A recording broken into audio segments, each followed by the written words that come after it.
एक बार की बात है कि जनकपुर नाम का एक गांव था, जहां 3 बहनें सीता, गीता और राधा रहती थी, जिसमें से राधा सबसे बड़ी बहन थी। लेकिन जब वह 5 साल की थी तो उसकी मां की मृत्यु हो गई थी। मां की मृत्यु के बाद पिता ने दूसरा विवाह कर लिया और उस विवाह के पश्चात 2 बहनों ने जन्म लिया।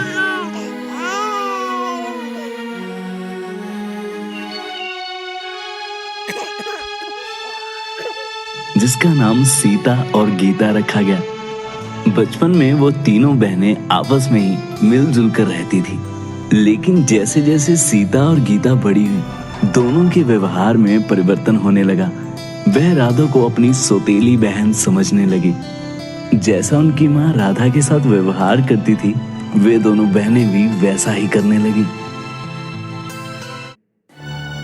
अरे सुनो राधा, क्या कर रही हो? इधर आओ कामचोर।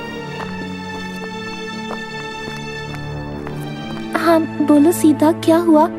यह कपड़े रखे हुए हैं, इन्हें कौन धोएगा? तुम्हारी माँ? नहीं सीता, तुम चिंता मत करो, मैं इन कपड़ों को धो दूंगी। तो अब तक धोए क्यों नहीं? तभी वहाँ सबसे छोटी बहन गीता आती है और सीता से बोलती है, दीदी ये क्यों धोएगी कपड़े? ये तो ठहरी महारानी। गीता ऐसे मत बोलो, मैं सारे कपड़े धो दूंगी। इतना कहकर राधा कपड़े धोने चलेगी।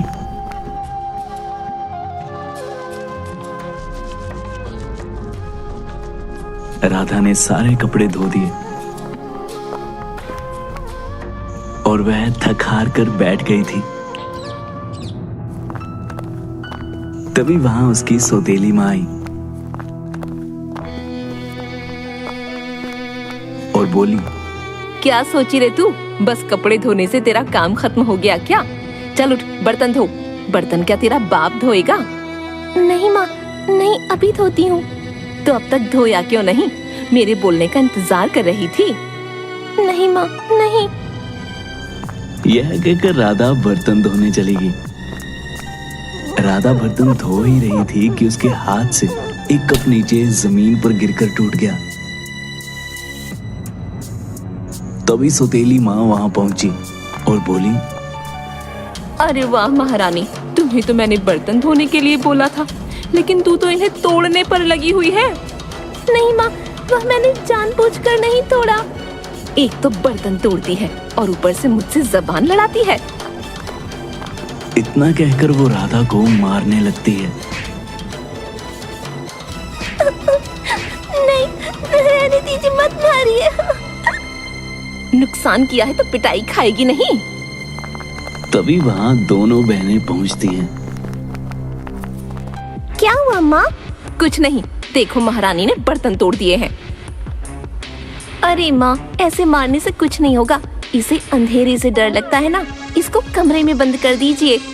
नहीं सीता, ऐसा मत कहो। राधा ने बहुत कहा, लेकिन सीता और उसकी माँ नहीं मानी और उसे कमरे में बंद कर दिया।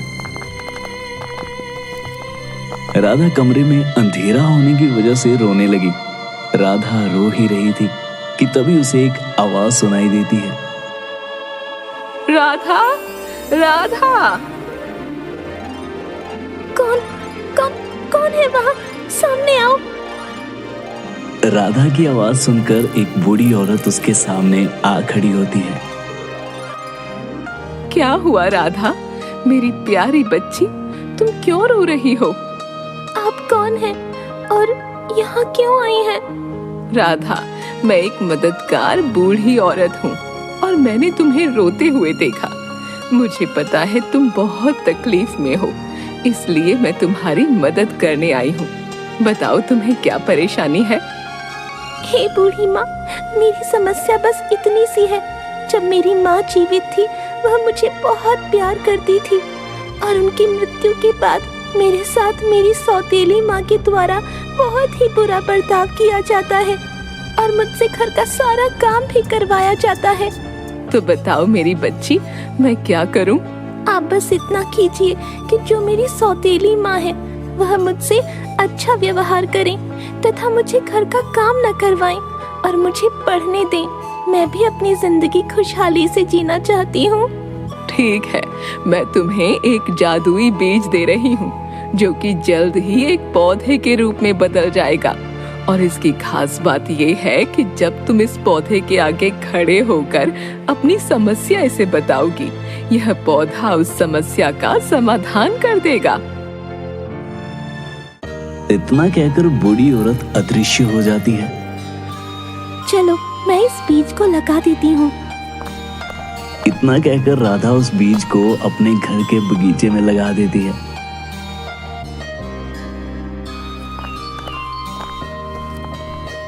बीज 6-7 दिनों में पौधे का रूप ले लेता है। फिर एक दिन उसकी सौतेली माँ उसे घर का काम करने के लिए बोलती है। कहाँ गई कामचोर? सारे बर्तन साफ करने को पड़े हैं। राधा, अरे ओ राधा! माँ बुला रही है। तभी उसे उस जादुई पौधे की याद आती है। आज पौधे से मांग कर देखती हूँ मदद। यह कहकर वह बगीचे में पौधे के पास चली जाती है। पौधे के पास जाते ही पौधे में से आवाज आती है। क्या हुआ राधा, तुम्हें क्या समस्या है? क्या आप सुनर देख सकते हैं? हाँ प्यारी राधा।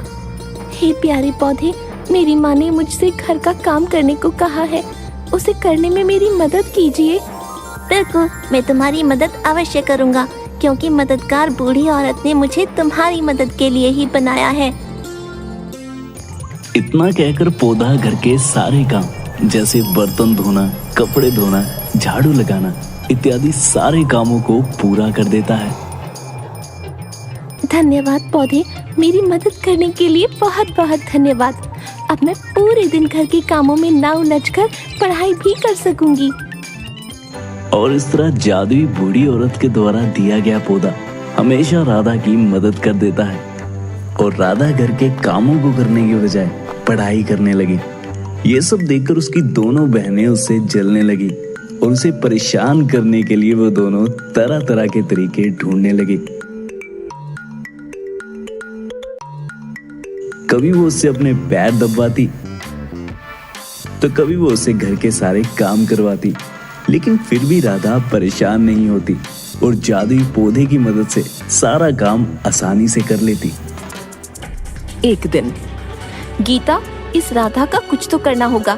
ये तो अपना सारा काम फटाफट कर लेती है। हम इसे इतना परेशान करने की कोशिश करते हैं, लेकिन ये तो साफ बचकर निकल जाती है। हाँ सीता, पता नहीं ये सारा काम कैसे कर लेती है और पढ़ाई भी कर लेती है। गीता, मुझे तो लगता है जरूर दाल में कुछ काला है। चल पता करते हैं। दोनों बहनें राधा पर नजर रखने लगती हैं और एक दिन वो राधा को उस पौधे से बात करते हुए देख लेती है। देखा गीता, मैं ना कहती थी जरूर दाल में कुछ काला है। हाँ सीता, तो बिल्कुल सही कह रही है। गीता, क्यों ना हम इस पौधे को जड़ से ही काट दें? हाँ सीता, तो सही कह रही है। चल चल इस पौधे को काट ही देते हैं। दोनों बहनें मिलकर उस पौधे को काटने के लिए जैसे ही उस पौधे को हाथ लगाती हैं, तो उसी समय उन्हें बहुत जोर से करंट लगता है। फिर दोबारा उस पौधे को हाथ लगाती हैं, तो उन्हें और तेज का झटका लगता है और वो दूर जाकर गिरती हैं। बचाओ बचाओ बचाओ बचाओ, कोई तो हमें बचाओ। चिल्लाने की आवाज सुनकर राधा बाहर आती है और देखती है कि उसकी दोनों बहनें चिल्ला रही हैं। बचाओ बचाओ, कोई तो हमें बचाओ। तुम परेशान मत हो, मैं अभी सब ठीक कर दूंगी। ऐ जादुई पौधे, तुम मेरी बहनों को क्यों ऐसे परेशान कर रहे हो? तुम्हारी दोनों बहनें मुझे काटना चाहती थी, इसलिए इन्हें दंड मिलना तो जरूरी है। इन दोनों को माफ कर दो जादुई पौधे। तुम सोच लो तुम्हें क्या चाहिए, मैं या ये दोनों? अगर तुमने इन दोनों को चुना तो मैं हमेशा के लिए तुम्हें छोड़कर चला जाऊंगा। जादुई पौधे, इन्हें अपनी गलती सुधारने का एक मौका मिलना चाहिए, इसलिए तुम इन दोनों को छोड़ दो। राधा की ये बात सुनकर जादुई पौधा उन दोनों को छोड़ देता है और उन दोनों को भी उनकी गलती का एहसास होता है और दोनों राधा से माफी मांगती हैं और मिलजुल कर रहने लगती हैं। इसके बाद सीता और गीता ने अपनी माँ को भी सारी बात बताई और उस दिन के बाद सारा परिवार खुशी से एक साथ रहने लगा।